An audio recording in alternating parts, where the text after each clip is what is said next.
What's up, guys, and welcome back to Moaning. If you guys are new here, then what is up? My name is Erica. Hiya, how you doing? For today's video, I'm so unbelievably excited to introduce this guest to you guys today. The person that I'm speaking to is one of my favorite classics accounts, not only on Instagram, but also here on YouTube. And actually, I'm obsessed with her website as well. My guest is an artist. She is also a classics teacher at a secondary school here in the UK. For those of you guys who are watching from America, that is high school level. And so she is teaching the next generation of classicists, which is incredibly exciting in of itself, but also the work that she does by creating the unbelievable channel, the unbelievable Instagram account, and the jaw-dropping website that is known as Greek Myth Comix. So, Laura is the mastermind behind some of my favorite work currently on the interweb, and if you guys are regulars on the channel, you will know that I have been obsessed with her work for a very long time. Even throughout my whole Iliad series, I spent a lot of it referencing her work and redirecting you guys to her website, because I just think that everyone should know what Laura is doing, because not only, again, is she pushing forward classics in the classroom and doing the hard work that, like, I honestly am not doing. Like, I'm sitting in front of a camera doing it. She's in front of all the students, actively inspiring them to study the ancient world, whilst also giving away so much free content online for people to learn at home and to get excited about, whether it be breakdowns of books, sort of like how I do on this channel, or she'll sometimes discuss even themes when it comes to works like Xenia or supplication, which isn't really a theme, that's more so like a thing that people do. So supplication, all of that sort of stuff is explained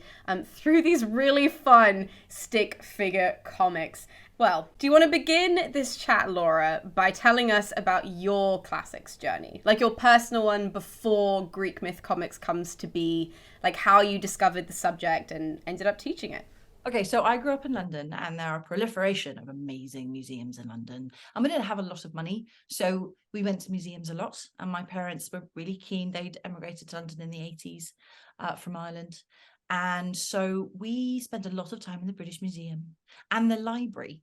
Not the British Library, you can't like take children in there, but a lot of time in museums. And I wrote about it recently, actually, just like going to look at mummies. One of my best friends was a mummy who was also ginger, because there were no other ginger people that I knew. And I did not know, actually, I think it turns out they really are ginger, and it's not just the mummification process. But in any case, that I think touched, like, just looking at old things and starting to understand your, I don't know, context, I suppose, of where you are and what, but you don't really understand that so much as a kid, but it was there in the background, I suppose. And lots of books in the library, lots of myths. I think that's where everyone starts, really, isn't it? The stories, because I'm just addicted to stories. And I think the Greeks have the best ones. Like, you know, people can fight me on that if they like. But so with those then, and I was a really early reader, horribly precocious child. But my parents had a lot of books, and so read lots of books. And then I got to do Latin as an extra subject at my state school. So we did this twilight thing before school and after school, and I was blooming awful. In the 80s, they didn't teach you about nouns and verbs and parts of speech or any of that stuff. So I was trying to understand Latin, and I didn't know what a verb was. And there was no Cicero to tell me it goes at the end. Oh God, stop. So I didn't really get it very much, but I still did it for GCSE. And then I decided, you know, glutton for punishment, I'll do it for A-level as well. So I then, even though I lived on the same street as my secondary school, but I really wanted to do Latin and classics. And my brother was going to this school in further into London. So I wanted to go there because they did classics, but it was a boys' school. So I ended up going to a Catholic boys' school for sixth form, because they let Really? girls. Yeah. I was head girl of a class of a boys' Catholic school.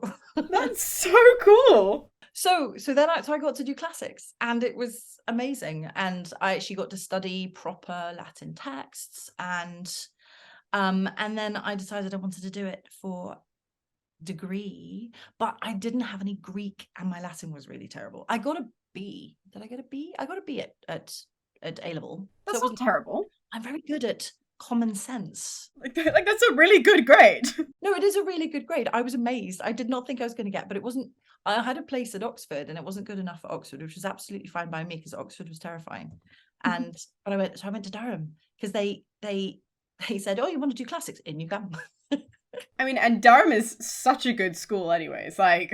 But when I got there, I was too scared because it looked really intimidating and there was lots of Latin and everything. So I said, can I do studies, please, and do half classics and half English? And they said yes. So I got to do English. And then I just didn't really get on with the classics actually after the first year. One of the units that you had to do was Art and Myth of Ancient Greece. And this chap who was teaching it with his little flat cap on, even in class, was doing slide, writing on the board while rubbing it off at the same time.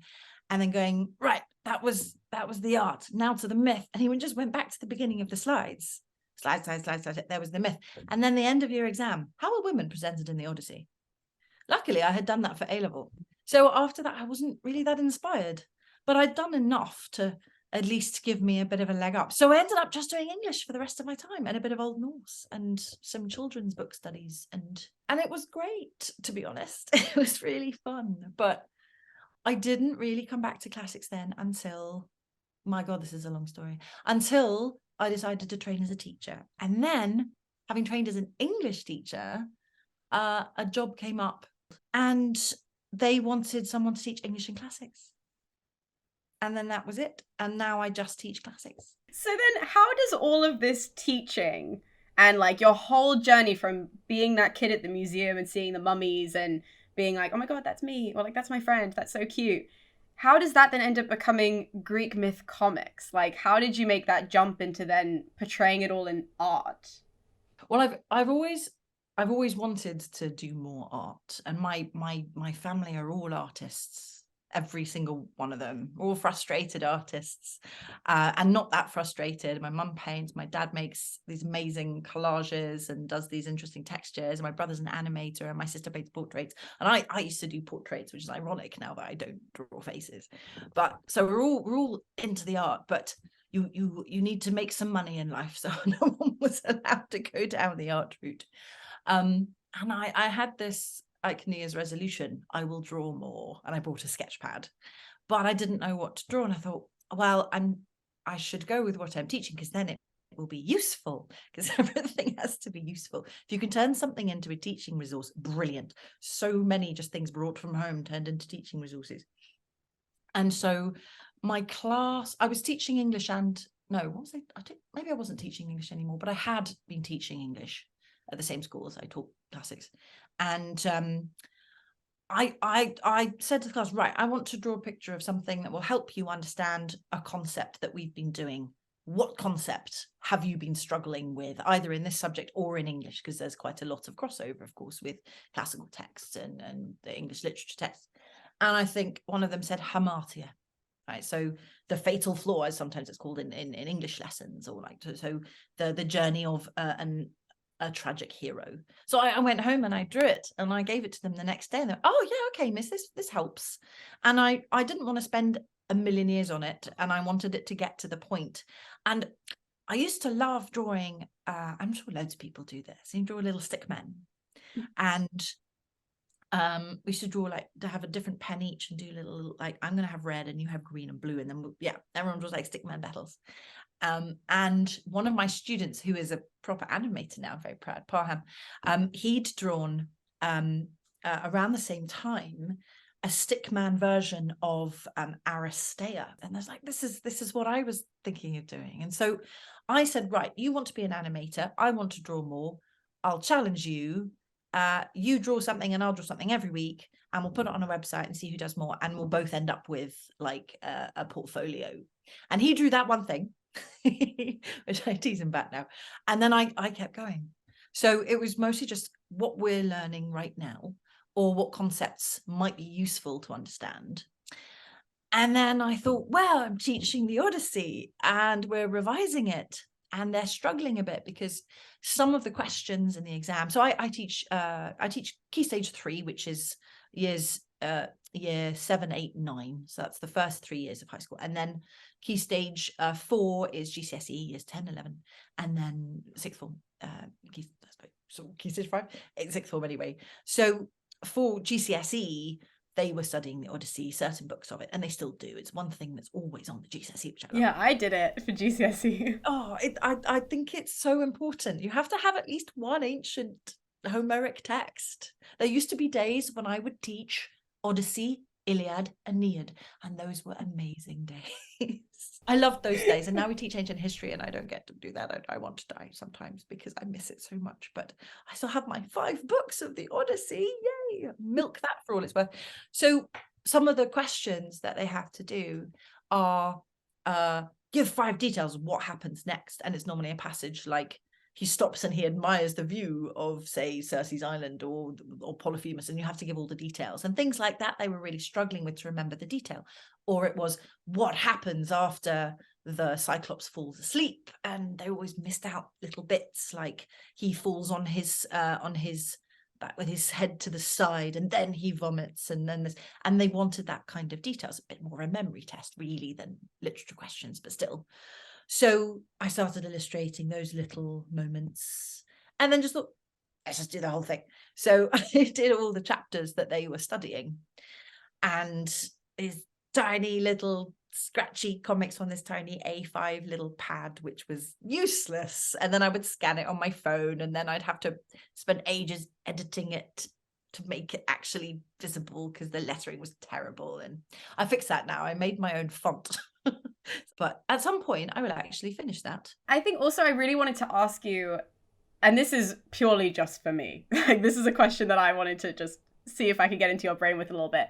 That do you find art therapeutic at all? Like now that it's sort of part of your teaching, you know, it's like not part of your curriculum. Like it's something that you do to help your students. But yeah, do you find that you can switch off when you do it? Or is it now sort of just, oh, you do? Great. absolutely. It is. I think that's why I wanted to do more, because there are so many distractions all the time, and it's only gotten worse over the years, and I'm addicted to my phone, and I'm always an anxious person anyway. But if I'm drawing, I can completely zone into it. And plus the research.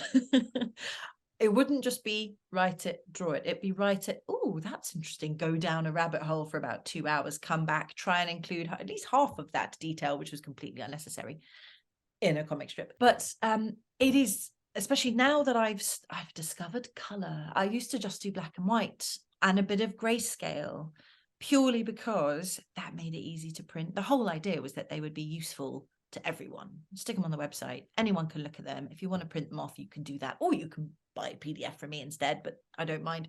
Either way, you can access them. And the more minimal color, the easier it is to get printed. It's so expensive to print resources. So I always use a little bit of grayscale if necessary, and mostly just black and white. But then I got the chance to work on a project for the Cambridge Schools Classics project, who made the Cambridge Latin course, Caecilius est in horto. It was like, wow. And I got asked by Dr. Sophie Hay initially on Twitter. We'd never met before. Oh, I've got a project, she said, and I'd love you to draw for it, but I don't know if it's going to get funding. So maybe I'll chat to you again. I thought, great. Didn't hear from her for a while. And then heard from her and Caroline Bristow, who was the new head of CSCP, both saying, will you come and draw for this project? And we've got Caroline Lawrence on board, who wrote the Roman Mysteries. So I got to illustrate this whole Pompeian world. And I know Rome is not entirely my favorite thing, but Pompeii is fabulous. But that was great as well, because not only did I get to develop my style a bit and do so much research for every single image, and but there had to be color in it. The images were mostly grayscale, so they could be easily printed, but there had to be color versions of it. Otherwise, it just wasn't going to be real, and you weren't going to see what the characters really looked like. So I got to discover color on that little trip, and that was great. So now I don't have a lot of time to just sit down and do things. So I just go back and I color things in. Just sit there coloring things in, and it's amazing. Coloring is so good for the soul.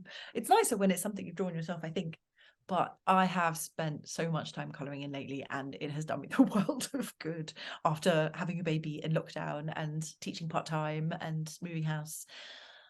Bit of coloring in the evening. But all of that sounds like it takes so much time that you spend to just create these little teeny tiny things that are, you know, bite-sized, and then you just gift them, like, here you go, here's hours or days, or how long does it actually take to do, like, from start to finish, from thinking of it to then researching? How long does that take? It does depend. I think a lot of the research just goes in here, and I just I chew it up, and I swallow it, and I keep it for myself, and then I go, right, I can't possibly put all this in. So I know it now, which is nice, but I've had to really cut things down. I do this in class as well. I tend to overteach, and I have to go back and go, oh, I don't really need all that detail. They can come to that at A level. They don't need that when they're 12, you know, so we'll keep something back for later. And I can probably now knock something really quick out at the breakfast table while I'm feeding my daughter, just because I have to. I won't get the chance otherwise. Like I did one for the solstice. I saw that. I loved that. I'm quite lucky in that sometimes I will be actually inspired and the image will just come to me, and I will jot that down, and then I'll check my facts, and then I'll draw it. I still scan with my phone. I have 2 scanners on the shelf over here, but I scan it with my phone, and then I stick it on the computer and I edit it down, and I've automated my processes now. I am an old hand at this now. I don't spend ages messing with my black tones, and then I rewrite it in my handwriting font, boom, and it's done. And that's not what it used to be like, but when I started, Erica, I had no life to speak of. I'm not a person who it occurs to like leave the house.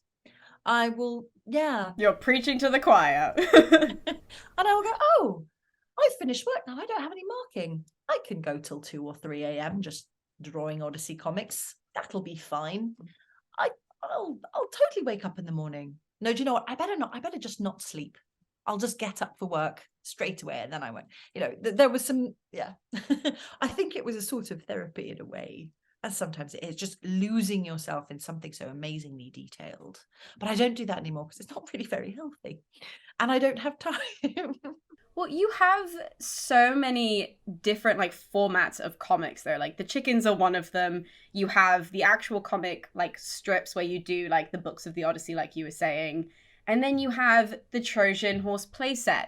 And then you have the coloring things. And you have like the YouTube videos as well, where then you go, oh, I'm just going to animate this and put my voice over it. There's so much going on that I'm amazed you do any of it. Honestly, like I feel like I would write all that down and then go, oh, that's too much. I'll put that in a box and come to that in a year. God, I wish I could do that. No, I think it's a bit of a jack of all trades, master of none kind of scenario where I kind of need a project to be going on so I can have lots of other ideas for other projects. I know I'm not the only one who thinks like that. And the videos were mostly because I thought I'll do a podcast, and then someone said, well, you have a visual media. Why are you doing a podcast? That is a very good point. And I thought, well, I'll try this out. And they've done pretty well. And mostly though, it's just the videos where I just teach my subject that actually do the best, because there's so much need for classics provision, I think, and so many people just want to try and study it. And then the playset thing, I was just a very anxious child, and I spent a lot of time on my own, and I made models out of paper. And I could look at a building and I would make a model out of it. Some kind of weird superpower. I can make a 3D model out of anything you show me, which is quite fun. And then weirdly enough, that was an add-on on a Kickstarter I did for a bunch of playing cards that I'd illustrated with characters from the Iliad on, mostly as a revision tool for my class who were finding it difficult to remember all the names of the important characters. I thought, oh, that'd be kind of fun, wouldn't it? If you had a card and you could shuffle them out and go, right, who's this? But then they're also, you know, you can use them as playing cards, which is quite nice.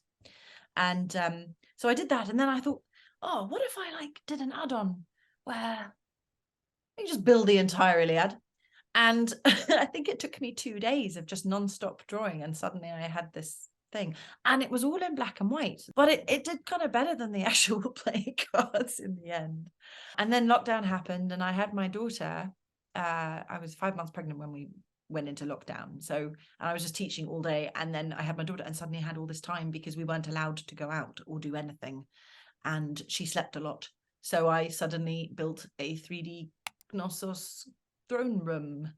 And I thought, wow, I've got to have the labyrinth as well. So there's the 3D labyrinth with the walls that move, and you can play it like a game. And I don't know where any of it came from, but I'm really proud of it. and it gets downloaded a lot. So I know it's like going into classrooms and people playing with it, and that's really fun. Oh my god, do you have like a favorite format then? Like with the comics and the play sets and the all of this, like is it from a teacher's point of view, maybe you have one, and then from like a civilian's point of view, and then from like a parent point of view? I love my paper kits though, because I don't know, there's something even more engrossing about making something flat that's going to be 3D. And again, the research, my goodness, the looking at people's archaeological notes for Knossos, and because we'd been there in 2019 and I hadn't been there before, and I took so many photographs. I was supposed to trying to recapture the fact that now we could go nowhere, and I had all these pictures. And I keep having ideas. Like I've just written down less today the design to build your own Megaron, because the Megaron of Mycelia and Pylos and everything are on the GCSE, so you should have one with the. And so I was like, but wait, which frescoes were actually in there? And I don't have enough for Mycelia. Maybe I could do Pylos. And okay, well if it's Pylos, it's got to do this. And it's like, stop. You go back to work on Monday. But I find that I do that with like YouTube videos as well, that I'll have an idea and then I'll just sort of like jump and jump and jump. And then I find that even when I'm editing, I will like watch myself say something that I'm like, but people don't need to know that. But I love it, so I'm keeping it in, and they're going to walk away with this random fact that technically doesn't have anything to do with the topic, but it's great and it's fun, and here you go. I love your videos because I know that you do that, and I watch you, and I can see in your face going, can I add that? No, I should. Because I do the same thing. Like, because I would love to make more videos, because they are something that people just can interact with so easily. And the reason why I've got my teaching videos on there is while we were in lockdown and I was stuck behind the computer 12 hours a day, the kids were just tired. And I had a really mixed ability GCSE class, and they were really struggling to dial in at exactly the right time. And I thought, well, that's just not going to work. And what can I do to make it easier for them? So I pre-recorded it at the weekend, and then I put it in chunks, and I sent it to them on Firefly, which is the VLE, the virtual learning thing that we use, and on Teams, and I put it on YouTube as well, because then they could access it in 3 different ways. And suddenly my class video has 1,000 views, and I only have 12 people in my class. So I thought, well, I'll just put them all on YouTube, because they're clearly helping someone. And I really want to finish more of those, so that people can access the entire GCSE, because it's a bit rubbish having like 3 modules. And I would really like to do more videos, because they just are so fun as well. And then they're always there. But the comics are great too, because they, like you say, they are bite size, and I love to be able to go, oh right, this concept, quick comic, let's talk about it. I display this on the board, and then we can go back to what we were doing. And so sometimes, mostly at GCSE or A level, I'll just give my class like a little booklet of comics. You can go, turn to page 4. And we'll talk about what this concept is. And I'd love to do more of those too. And I want to do everything all the time, but I don't have time. It's killing me slightly. But what are your favourite of what I have made? Put you on the spot. Well, okay, minus the chickens, obviously. I mean, it's all the Iliad ones, because I'm so biased towards the Iliad, and I featured them in like all of my Iliad videos. And I think for me, I loved your Iliad. Thank you. It took me so long to do. It was kind of insane. But I'm glad that people are actually watching them. If no one ended up watching them, I'd be like, I don't have a reason to just wake up every morning. That's it. It's done. I spent so much of my life. Erica, amazing. But I love your comics for that reason too. Because I feel like so many people, and even like people who are my age, or like, like Hannah Parker and Cossy's Odyssey and all those people, they also struggle reading the Iliad, because from the outside, people are like, oh, it's just a war book. It's just battles. It's just a war book, and that's it. And I can't get into it. And I found that your comics, when I found them, I was like, this is what everybody needed when they were like 16, trying to open it for the first time. Like, it was so concise and so brilliant, and that's why in all of my videos, like, that was how we started talking. Like, people don't know this, but like, I literally cold messaged you and I was like, I've never met you before, but I'm obsessed with these comics. Can I put them in my videos? And like 3 days later you were like, I saw your videos. Yes, you can. I admire your dedication to the detail. So absolutely, yes, it could be. Oh, that, yeah, I think the comic that aside from the chickens, which have, people have really enjoyed those. They've clearly brightened some people's day. But deaths in the Iliad, death. People want to hear about death and numbers, and I struggle with numbers, but luckily I started counting all of them and then discovered that someone else had already done this, which was amazing. So that's great. So I've always linked to that. I can't remember what, it was a long time ago now, but yeah, that infographic was the first time I think I'd actually drawn a proper infographic, because I'd only really started to understand what that was. I mean, it's an art form. Information truly can be beautiful. And I think I'd actually read a book with that title at someone's house. This is amazing. And it was a really random idea that popped into my head in the middle of summer. And I just started drawing it out. And there's lots of things wrong with it, really. I had to go back and edit it because I missed out some numbers. And I should have put the English names as well as the Greek names. And now I drew this thing and I put it up, and I was on holiday at the time. I was like, oh, it's getting a lot of views. It got 250,000 views in one day. And it was on the front page of Reddit, which I'd never heard of at this point. And there was a whole conversation going on, not about the comic, but it started a conversation about who are your favorite heroes, who's read the Iliad, oh, what's this? And it was great. It got like 250,000 people talking about the Iliad that day. I love the Iliad ones. Like, literally, I think they are just hands down like my favorite ones. And then to have all of them as chickens, it was just like this little progression of how we're getting the Iliad. I was like, give it to me. Like, I'm sitting here so ready. Like, outside world, what? No, I'm ready for the chickens. And then you coloured them in the other day. And I was like, in all caps on Twitter, like, I've been ready for this. I saw your comment. I thought, oh, that's so sweet. One of the things that I realised later that I was doing, so I'm backdating it, clearly always been doing this, is dual coding, where you have words with pictures, which is what comics do, but for educational purposes, words with pictures, so that you're taking in the information, but you've also then got a visual marker for that information. That, I think, is what works so well with the little infographic comics and with the Odyssey comics, where I'm trying to include additional detail, like what a simile is and how that works and that kind of thing. And that's, I think, why they've worked, why people really do rather like them quite so much. So that's something I always try and keep at when I do draw something, it's got to have that purpose to it. Except if it's like fun, like I've just made a chariot so that you can pretend to be Achilles and make a paper chariot and drive that along, and then do that instead, which is just fun, really.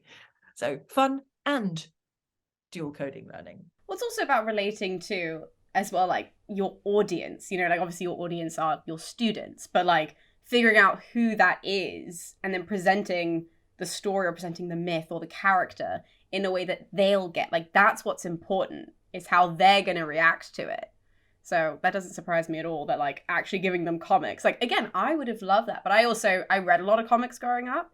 So like if I had those, like, I mean, the only thing when I was studying was like the Song of Achilles came out one year when I was in secondary school. And so I remember my teacher, who I recently found out had never read the Iliad. So I don't know why she was teaching us classics. Wow. Anyway, she taught us the Odyssey. But in order to understand the Iliad, she gave us, because there were only two of us, so not really like a class, but she gave us the Song of Achilles when it still had like the red cover, and it was like a few months after it had come out.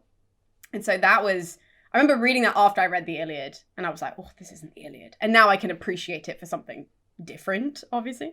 But at the time, I was so protective of the Iliad. I was like, don't touch this. It's weird, because I think at that point, this is showing my age now, I think I'd been teaching 5 or 6 years, and I'd taught the Iliad every year for 5 or 6 years. And I thought this was brilliant. And I think actually that might have been my first real understanding of classical reception. I think it almost was the first recent novel that brought that back into the public sphere again, because there were all the Mary Renaud books that I didn't know about at all until Caroline Lawrence was telling me about them, and then looking back at the books that I did have that were kind of classical reception, really. But that really hit home, and it made me feel like I finally understood the Iliad, actually, which was interesting. I do find every time I read it, I find something I've completely missed. I think because when you teach it, I read it aloud, because you have to, really. You can't just say, right, read this passage and we'll get back to you. You have to read it aloud, because that's how it was performed, and they need to do that. Like if you're teaching a play, you read that aloud too. So so reading that aloud, and suddenly, it actually makes you notice more things when you're the one reading it aloud. And then also because the set books of the set chapters will change. So sometimes actually it'd be like really quite a long time since I read this chapter. Oh wow, I'd totally forgotten that happened. But back with your students, because I'm so nosy about your students because I'm not a teacher. Like, obviously lots of students watch my videos, but it's kind of weird because I get comments from students who are like, this really helped, or like, I found you really funny, you know, things like that, but I don't see any of them. So I don't actually have that interaction with them, which is kind of weird. And I don't think that people, when they're commenting, get that I don't see them. It's me in my bedroom doing it and editing it and then uploading it, and that's it. Whereas you get to face your students, like you get to actually see what they engage with. You get to, like, you are literally teaching the next generation of classicists because they're all like 11 to 18. Like that's the time where that molds. So this is such a lame classicist question, but is there a myth that you find you can always see the students just like, or a character that you can see them light up with? Okay, well, in terms of what I get to teach, what I put in last year, I think was probably my favorite thing, where Medusa came up, because weirdly enough, I was actually reading an Usborne tiny person's book to my daughter about ancient Greece that one of my friends gave me, and it was like, Medusa was a monster, and I'm like, no. I know this is for 5-year-olds, but no. So we did a thing where we had Medusa, and I picked out as many sources as I could about Medusa from different stages of the myth. And I wish I'd done this the first time round, actually, but I kind of came to this the second time round to present it as a court case. Who is guilty here?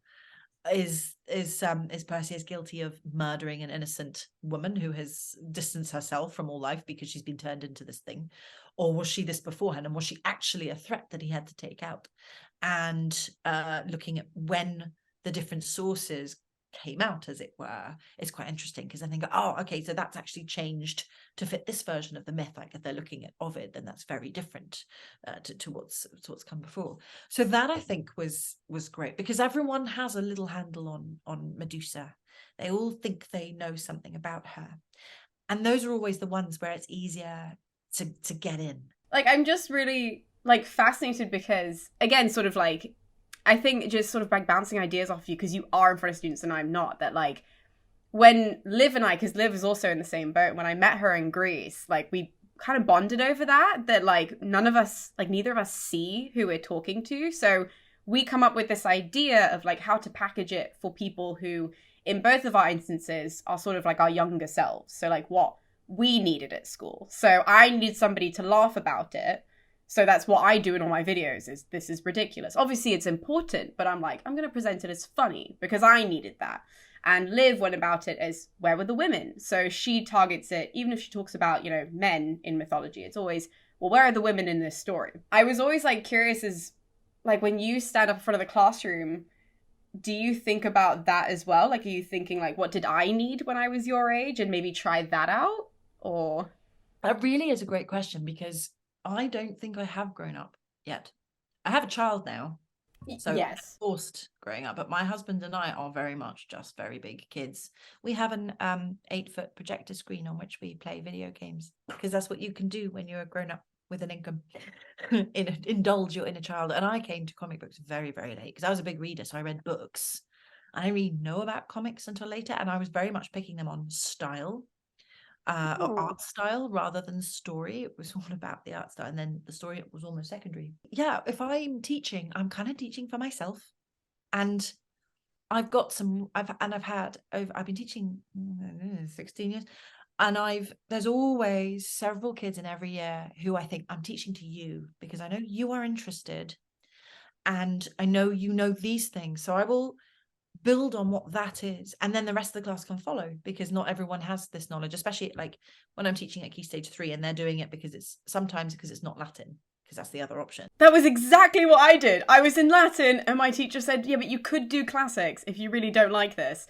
And I learned, just to tell everybody, I learned one word in a whole year of Latin, and that was currow, which means to run, because I made a rhyme, which was currow, curry. So I run because curry is running. That's exactly what I do with my students with the harder words. We find a clever way of remembering it, or we look at the etymology. I love etymology. I need to do more etymology comics, really.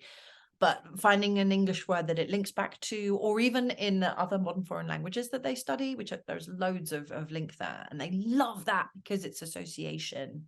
I go right back to the beginning when I teach year 7 Latin now, or, and then I start off with just what grammar is and what parts of speech are, and then and prefixes and suffixes, and we do a lot of that. And they get the suffixes in Latin then much more easily, the idea that you break up the word, because otherwise, why are you doing that? We don't do that in English. So it was really interesting. That's probably what I needed. That's how I would understand it, because I find numbers difficult, and I find lists of things difficult, and I find black and white text very difficult. So I need a step-by-step process, and I need to be able to think it through. So I suppose I am kind of teaching for my old self there, but still for my modern self, because when it comes to things like adjectives in Latin, did you know the word fascinate comes from the fascinus, the winged phallus? Does it actually? It actually does. So that's a great veiled barbed comment. You're fascinating. Well, I do find I have to say the words phallus and rape a lot in my lesson. The latter is less fun, and that is something that I think it's only really recently when I realized that's actually not okay. My last big question to you, anyways, was going to be, like with all of these big issues, like mythology it's a place that the ancients explored so much stuff. Like, and that's how it ends up, being different in every time period, because their values changed, or their views of things changed, or, authors come through like Euripides, who's like, well, what about Medea? Like, let me write that part of the story and whatever, and try and fill things in. But it is a dark space as well. And it is, I hate the word problematic, but it is, in a sense, like, there are so many big issues in there. And like, how do you tackle that with school students? Like, when I'm doing it, like, I know that my age range, because I can look at my analytics, they're all like kind of university students in America. And I do get some high school student ages, but it's primarily this like 18 to like 25 year old range is what I get. So I know that I can do it with a bit more realism. And like, I don't know how, like, do you feel like you need to address those all the time, or is it one of those of like, we'll get to it when we get to it? A little bit of both, I think, because there's limited stuff that's, say, for the GCSE, there's limited stuff that's on the GCSE that comes into. But when you're teaching the gods, rape is every other word. And one of my students once said, "Miss, why are they called Zeus's lovers when he rapes them all?" And I thought that is an excellent point. So we talked about that, and it comes up when the students want to talk about it. Otherwise, it's something that I try now and address at the beginning of the year. These are stories about gods who may or may not have existed, and the idea that a woman would fall pregnant without this. In a way, it's parthenogenesis, it's virgin birth, it's an explanation of it. But this idea that the woman wouldn't even know that she'd lain with a god, or perhaps she would, and it's all much it's mostly in the Iliad where that's discussed, and the role of women is discussed there. That's much more interesting, I think, and they really want to know that, but I don't get to teach that anymore. So it really does, it's the class that you have. I think you'll know often as well what sort of topics they will need to be pre-warned about. Perhaps it's something that I've definitely become more aware of, that I need to be better at in my teaching as well. With A-level and ancient history, and we start off talking about the changes to the regime that Augustus made, and then we're talking about Tiberius and the little boys in the pool, and then as well we were just doing the fall of Sejanus, and the fact that his daughter was underage and so needed to be raped before she was murdered. That's, you go from constitutional settlements and titles and stuff to that within the space of weeks. And I've started giving content warnings because some of them read that is shocking stuff. And it used to be shocking, haha, oh my God, that's awful kind of stuff. But now it's like, no, this is horrific. So I definitely think I've had to upgrade my teaching really to suit that, so that my classroom is still a comfortable space, no matter who's in it. And we can still have fun with ancient history and mythology, but we still need to treat it with that level of respect too. Do you find that students are getting like better at asking these bigger Oh, questions? definitely. Yeah. Do you think that's probably because on social media they're so exposed to all of this that maybe, I don't mean this in a bad way at all, because like that might help if they're like maybe if they're hearing about something and then they're like, oh well, I saw this post about this real life thing and that's what that reminds me of, and then to them, because all that does is really then just create this little train in their heads of like, oh, we did this and we talked about this, then I remember this post that I saw, or I went on, I don't know, whatever else the kids use, like TikTok and all of that, and I saw this video. So it sort of creates this little nice chain in their heads. And I would assume, I'm talking as if I'm a teacher, but like I would assume that might help. No, you're right. It does. It does. I'm not going to say most of the time, I'm not going to say, no, we're not talking about that because it's not on class. I will talk about it because that's the only way to encourage them to ask more questions. And it's asking the questions that always drives the much more interesting parts of the lesson. Even like, I still can't believe, I'm kicking myself that I never thought of it. We were doing an Odyssey lesson and one of my students said, Miss, the stag that Odysseus kills on Circe's island, do you think he was human too? And I hadn't thought of that. And I taught that book, what, like 12, 13 times, that as in that chapter of and it never occurred to me, because I was pointing out how, they're making such a big deal of the stag and how lucky it was that the stag came down, and clearly the stag was so thirsty it wasn't thinking because it completely ignored this massive predator. And he's like, well, maybe it's human, maybe it's not used to being a stag, so that's why he's not thinking. And I was like, yes, why not? They're making such a big deal of it in the story. And I mean, mostly I like to make the point that, Odysseus kills this stag and it's a big stag and it's a huge stag and it's a monster stag and everyone comes to look at the stag and what a monster. Aeneas in Virgil's Iliad, 7 stags.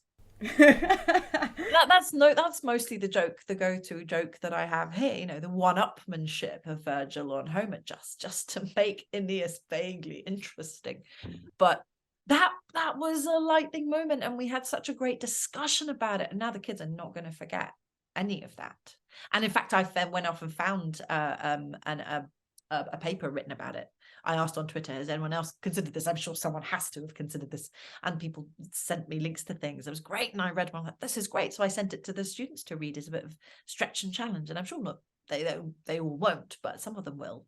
So as our final question, just because I've seen that this is such a frequently asked question on all of your Instagram posts and tweets and all of this, so I just thought we'd end on this, get it out of the way, have everybody know this. Why are there no faces in your comics? Well, I did say earlier, I like stickmen. There is something pure about stickmen. And a stickman is very accessible, and you don't need to be able to draw to do a stickman. Because often I'll say, one of the traditional things in teaching, like, you understand this, let's make a storyboard of it. Oh, but miss, I can't draw. I'm really bad at drawing. Do a stickman. Brilliant. Because everyone can do a stickman. And I kind of went from that point, and then I started sort of, well, my stickmen, they need to be differentiated between, so I'll give them costumes and facial hair, and then that might give them a little bit of a mouth. So, I've got a little bit of expression there. But what I came to realize is it is really great. Like, the reason why comics are so attractive to younger people and to children especially is because you simplify the faces. And the more simplified a face you get, the easier it is to just immediately get the expression of it. Like with emojis, right? You immediately send an idea through a very simple set of facial expressions. And I think with art, when you're doing a comic, if you're doing it and it's all about the art, you're going to spend a lot of time on the faces and you're going to make those faces recognizable. But mine are educational. It's more about the ideas behind it, or maybe the costumes that they're wearing, to be honest, than what I think they looked like. And I can draw faces. I used to do portraits quite regularly. But they don't seem necessary, and they're distracting. And if you just stick with body language, that's much more quickly recognizable, especially at the size. I was doing these comics, I was literally drawing them on these teeny tiny pieces of, I just had a tiny sketchbook, so I just drew them on this tiny sketch, and they were so small I couldn't fit the facial expressions in. It would have made it muddy. And then I thought, well, who am I to give them faces anyway, because they're not my characters and they're in everyone's imagination. So if I'm trying to get this idea across, but I give this face, I'm going to distract from the idea that I was trying to put across in the first place, because the person looking at it might be saying, well, that's not how I envisioned them. So I've kept it to that, and I have been really surprised that people enjoy them so much without faces. Even like drawing them for the Amaranthus project, all these Roman characters with no faces, and I liked that. And I think the reason why the other people who on the project liked it was because these were not necessarily real characters. They were based on real people. We don't know exactly what they were like, but we know what they were likely to have worn and where they worked and the places that they were in. So they're almost like kind of ghosts, little shadows passing in front of the places that are detailed instead. So I've stuck with it now, except for the chickens, of course, because chickens with no faces would be weird. And also chicken faces are so easy to make amazingly expressive, and I love them. And I know you love them, so that's good too. But I have been tempted recently to occasionally maybe draw a little face, and then I immediately rub it out, because it's just other people can draw cute faces better than I can, and that's not my USP anyway. So, Laura, thank you so much for joining me today. For all of you guys who have just met Laura through this video, you guys can find her website, her Instagram, Twitter, all of that will be in the description below. So definitely go and check her out. But thank you guys so much for watching, and we'll be seeing you next time with more videos here on Moan Inc. So I'll see you guys then.